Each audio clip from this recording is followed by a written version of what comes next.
Well, good afternoon, everyone, and welcome to today's Thoughts at 3. My name is Ellie, and I am part of the schools team at Southampton City Mission. Normally, we will be going into schools right now, but obviously in this current situation, we can't do that. So we are coming to you live from Facebook and YouTube, ready to tell you all about today's topic. So today's topic is Jesus, the Storyteller. And we're going to be talking about that, but I want you to be getting involved with the conversation today. So if you are watching live, make sure that you comment on the Facebook or on the YouTube live chat, and we can get engaged with that. So today, just like we would do in schools, we are going to be talking about a topic and then answering your questions. So do you have any questions about Jesus, the Storyteller? If you do, make sure you comment them. Make sure you let us know who you are, who is watching with us today. And if you know us from one of the schools that we visit, then maybe tell us which school you are from as well. So, Jesus, the Storyteller. If you have ever met us in schools before, you will know that we love to tell stories from the Bible. In fact, I've got here some of my favourite Bibles that we like to use. And I love listening and telling stories. So here's some of my favourites. You might recognise some of them, the Rhyming Bible or the Open the Book Storyteller Bible. You know we love to use. You might have even seen us use some of these in our assemblies from the last 2 weeks, where we talked about the Easter story and parables. And parables are what Jesus used to teach other people. They are stories that he told. But I don't know about you, I love stories. And do you ever sometimes want to know more details in a story? When you sometimes hear just a snippet of an event and you want to know more? Or maybe you've seen a picture of something and you want to know what is the story there. Well, I thought we could have a little go at that right now. So I've got the little challenge for you, which is, what's the story to these pictures? I'm going to show you a picture and I would love to know what you think is going on. What is the story behind this picture? So here is our first one. I'm going to show it to you there now. What is the story that is going on here? We've obviously got someone who is dangling through the ceiling. I don't know what the story is there. Was it an accident? Has she just fallen through? Or actually, is it something a little bit more magical? Can she transport herself through solid objects, through ceilings and walls? I wonder what you think the story might be in this situation. Let's have a look at another picture then. This one is a bit more interesting. What's the story? We've got obviously a kind of little boy there, or a toddler, or a baby, sitting, is that a bridge? Somewhere by himself. Well, not completely by himself, with a teddy bear. What's the story going on there? I would love to know more. Maybe you can type in the comments your ideas as to what these stories are all about. I've got one final picture here for you. This is perhaps my most favourite one. What's the story? We've obviously got a cow there who is not in his usual place, or maybe he is in the usual place and it's the trampoline that is not where it normally belongs. What is the story behind this picture? If you've got any imaginative ideas, make sure you put them in the comments. I would love to know your thoughts. I do actually know this picture happens to come from a McDonald's advert, something to do with milkshake. I don't think that's really how milkshakes are made though. So, as you can probably guess, today we are talking all about stories. So we're going to tackle some of those questions that we would normally get in school when we do a day with whatever year group on Jesus, the Storyteller. And actually this leads really nicely into our first question, which is this. Why did Jesus tell stories? Now, you know that I'm not often in schools by myself, and when we answer questions and have a question and answer time, we normally like to get all of the team leaders involved. So I'm not going to be alone today. I'm going to invite Matt to come and join us now and help answer some of these questions. So let's see if he's ready to join us. Good afternoon, everyone. Hello. So we've got our first question here, and do keep commenting your questions if you think of any more to do with storytelling. But this first one says, why did Jesus tell stories? Now, I think, and I think you might agree with me on this, Matt, that stories are a really good way to understand. A brilliant way to kind of get a bit more of a better picture or maybe even to just help remember things. And I would say that Jesus told stories because that's what he wanted the crowds that he was teaching to have. A memorable thing that they can remember, something that is relatable to them, it's personal. So when Jesus told stories, he often did talk about traveling or farming, because at the time, that's what people understood, and it really kind of stuck with them. I know if someone just gave me some facts, I'm much less likely to remember them than if they told me an interesting story. Would you agree with that, Matt? I would, yeah. That's a really great way of explaining it, Ellie. In fact, I once heard Bishop Jonathan, who used to be the Bishop of Southampton, Bishop Jonathan Frost, say that he thought that Jesus told specific stories because he knew that they would relate well to people in the audience. In fact, one step further, because he was God, he knew the stuff going on in the people's lives who were listening to him. And so he told specific stories that they would recognize from their own lives. And then it would make so much more sense to them. It would mean so much more to them. That's why he told those particular stories. That is fantastic. Thank you. I'm actually going to jump to one of the questions we've had on our comments, which comes from Maggie right now. Maggie says she wonders if Jesus used Lego to tell stories. Now, Matt, you're a fan of Lego. Do you think he might have used Lego to tell his stories? I am a big fan of Lego, actually, and I have some Lego with me. Hold on a second. I don't know if anyone would recognise this Lego here. Do you know this one? That is Moana. Yeah, I love all the Disney stories. And do you recognise who this might be? Oh, turn him around. Thor from Marvel. From Marvel. Yeah, so Lego has only recently been invented, Maggie, and so Jesus would not have told stories using Lego. But I think if Lego had been around at the time that he was around, then yeah, probably he might have. Because it is something that children use in their lives, we often use Lego pieces to tell stories. And actually, I like Lego anyway, and like the stories that other people tell, and quite often find things that mean something to me in my faith through the stories that other people tell, which is why I've got those specific Lego sets.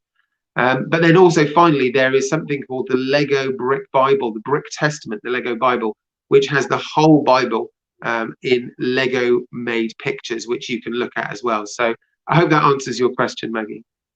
I think so. I've also done a little bit of research whilst you're doing that. Apparently Lego was invented in 1932, the 10th of August 1932. So it has been around for quite a while, but not quite long enough to be around when Jesus was telling all of his stories in the Bible. Great question, though. Absolutely. So I'm going to go to one of our other frequently asked questions that we often get when we visit schools, which says, what was Jesus's most important story or most important message? Because he obviously shared quite a lot of them, had a lot to say, but what was the most important, do you think, Matt? Yeah, that's another really great question. Jesus told lots and lots and lots of different stories, and actually there were lots and lots of different laws in the Jewish religion at the time, which Jesus was part of. And one of the leaders actually of that faith tried to trick Jesus once by saying, what is the most important of all of these laws? If you could sum it all up, or if you could pick one that was the most important, what would it be? And Jesus said the most important thing you can do is, or the most important command is to love the Lord your God with all your heart, soul, mind, and strength, and love your neighbor as you love yourself. He taught that elsewhere in what we now call the golden rule, which was treat others as you want to be treated yourself. So love your neighbor as you expect to be loved. And that story actually, or that message, can be found in the story of the Good Samaritan, or as we told it last week, as I told it, the kind stranger. So if you haven't watched it yet, please do go back on our YouTube or our Facebook video history and have a look at that assembly from last week, where I dressed myself up in toilet roll and different hats to tell that story, which I think was probably the most important story that Jesus told. Absolutely right. I would say look at all of the stories and assemblies we did last week, because we looked at 5 different parables, 5 different stories Jesus told. And all of them, I think, link back to that golden rule Matt was talking about, or those greatest commandments, because they all link to either loving other people, treating them how you want to be treated, or loving God and recognizing how much God loves us. So I'm going to see at the comments now, we've had another question sent in. This is from Charlie, and he asks, how did Jesus come up with the stories? How did Jesus come up with the stories? Matt, what do you think about that? Well, yeah, that's another great question. Thank you, Charlie, for asking that question. Jesus was a storyteller. He loved to tell stories that explained that important message we just talked about. And that's why children actually quite often came to him to listen to the stories that he would tell. His friends, the disciples, often get quite annoyed by all the children, and they would try and shoo them away and say, no, Jesus doesn't have time for you today. He's got more important things to do. But Jesus reprimanded those disciples and said, actually, no, these children are the most important people in my kingdom. You must be like a little child to enter the kingdom of heaven.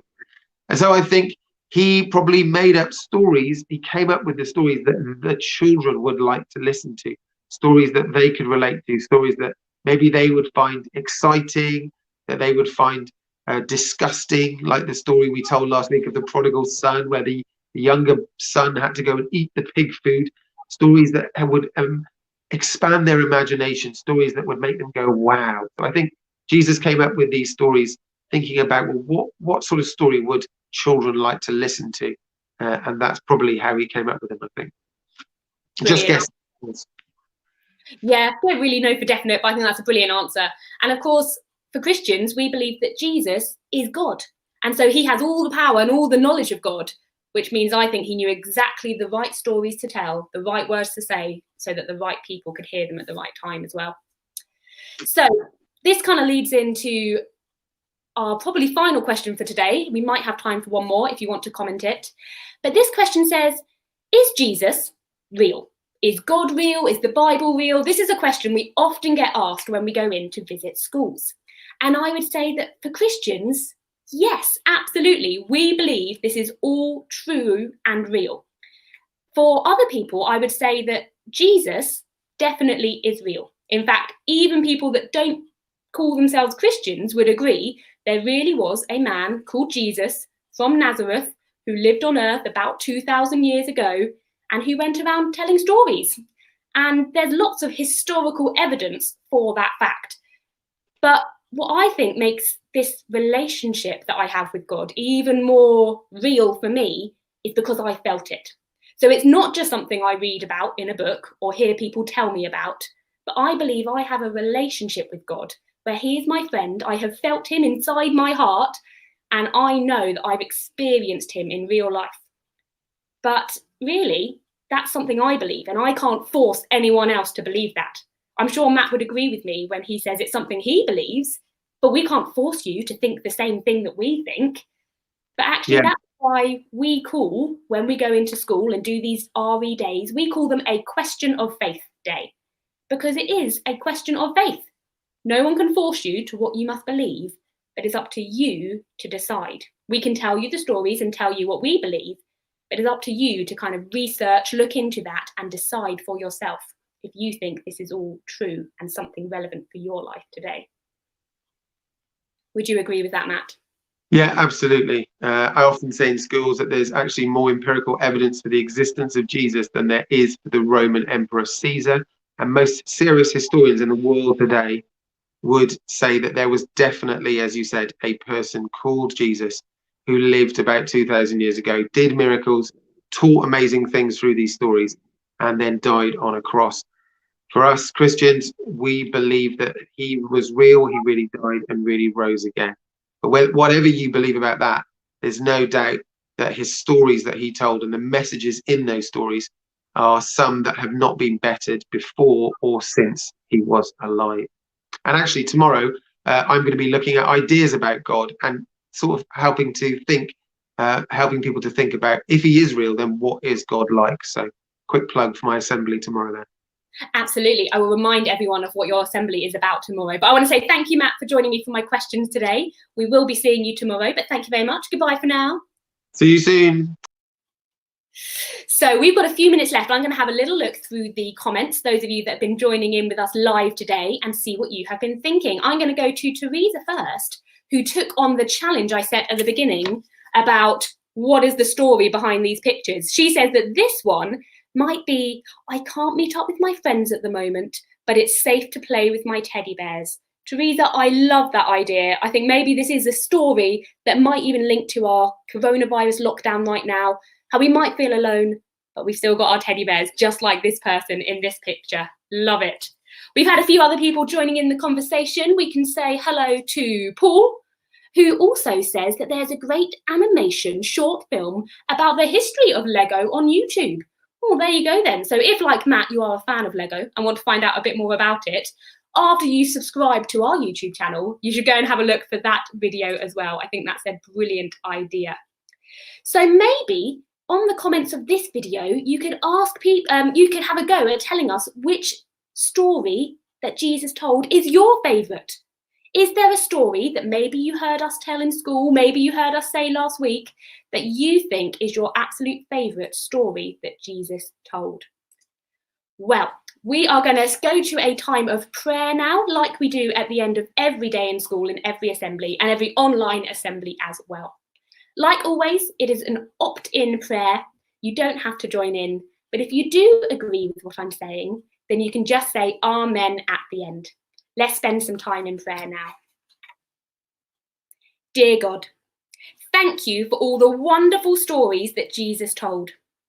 Thank you that we get to read these stories and tell them to each other today so that we can hear those same important messages as the people who were there in Jesus' time. Help us to learn from these stories and relate them to our own lives so that we remember to be kind like the Good Samaritan or wise like the builder who built on the rocks. And also help us to remember just how much you love us. Thank you, God. If you agree with this prayer, you can say Amen.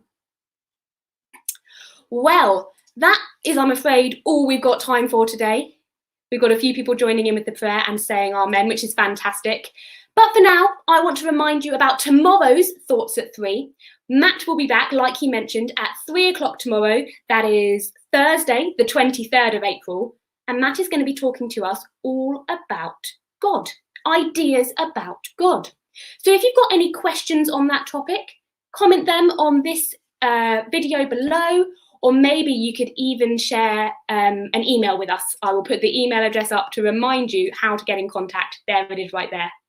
We've had one more comment in, which I'd love to share now. This is from Judy, who says her favourite story is the prodigal son, that one that Matt was talking about, the son who returned and the father forgave him and loved him and welcomed him with open arms, just like God, our Father, does for us every day. For now then, I will be saying goodbye. I hope you have a brilliant rest of your day, and make sure you comment those things all about ideas for God, and join Matt tomorrow at 3 o'clock for our next Thoughts at 3. Goodbye.